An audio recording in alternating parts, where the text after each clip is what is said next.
Hi everybody, Chris here, and I'm pleased to be joined by Terrapin Times reporter Dave Lomonico as today we talk about the Big Ten's decision to cancel the 2020 fall college football season. But before Dave and I dive into it, here's what Terrapin seniors running back Jake Funk and defensive back Antoine Richardson said about why they opted in to play this fall and how safe they felt with the protocols being put in place in College Park. Personally, I never had any doubt in my mind that I would opt out. I've been 100% in.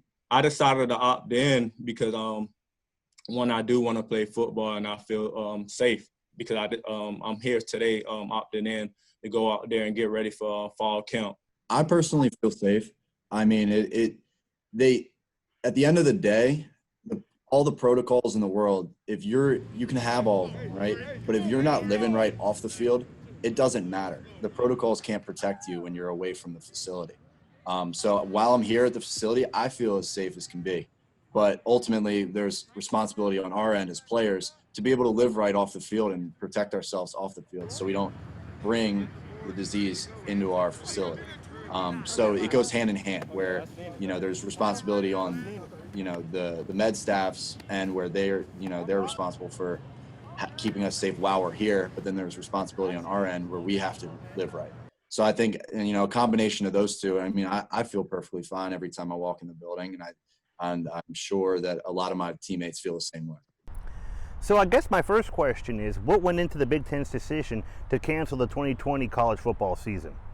The Big Ten said in a statement that they did have player health and player safety at the forefront of their mind. That was their official statement. And yeah, while that may be true, there's no doubt that litigation was definitely a major part in that. They're afraid of if a player gets or multiple players come down with COVID, and the losing money and going through the litigation process definitely played into this decision, was probably at the forefront of their minds, and the Pac-12 as well.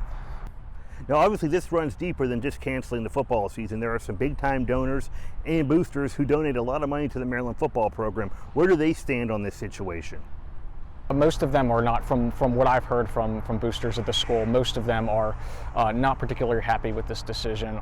They feel, as a lot of people do, that the players, especially at Maryland, which went back-to-back weeks without having one positive test from their football team for COVID, that they sort of, they feel like that this is the best environment for the players to be in, but around the coaches, and in a controlled environment that had been successful at Maryland and several other Big Ten schools. That they should give it a go as much as they can. There was too much money at stake. There was the players, they're healthy young men. If they did catch it, they more than likely recover. You have a better chance of getting killed in a car crash than COVID. They felt that they should give it a try. Should try to play. Now, how does this directly affect the Maryland football players? Some of them are going to stay around. A lot of them have already started to leave and go home to families and I guess back to their home states if they're not from the DMV. A lot of them have already left campus. They're going to, obviously, most of them will probably work out on their own, as they had been doing anyway. Maryland is still allowed, until the Big Ten tells them they can't, they're still allowed to hold practices and training and things like that and still have virtual meetings.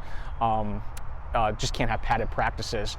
But from what I've heard, a good majority of the players are just, they're sort of, they're there to prepare for a season, and now it's not going to be there, and they've sort of decided they're going to go their own ways and go back to their families in the meantime.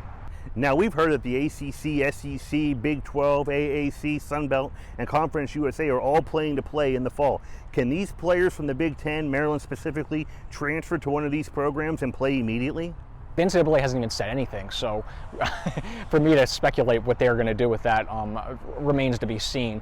I can't even venture a guess. I would guess that there would be I guess I would venture that there would be no penalty, but there's going to be some poaching going on. Maybe not so much at Maryland. I mean, they're going to go after some of their top guys, no doubt. There were Kim Jarrett's of the world and things like that, guys that want to play, but Ohio State, Michigan, some of the schools with some top guys, they've got to be shaking in their boots a little bit right now, because some of the SEC schools, ACC, they will try to poach some of these players, yes. And my last question, and what is the overall likelihood that there will actually be a spring college football season for the Big Ten and the Pac-12? I honestly think that if you think there's going to be spring football season, you're probably a little short-sighted, or maybe you're living in a fantasy world, because first of all, that would mean that they'd have a spring season and then a fall season preparing for the fall, 2 seasons in 1 calendar year. That's against the whole thing. They said that they wanted to have the players' best safety in mind, and now you're going to play 2 football seasons in one calendar year. That doesn't quite meet right there. Plus, we're not even sure how long this COVID stuff is going to last.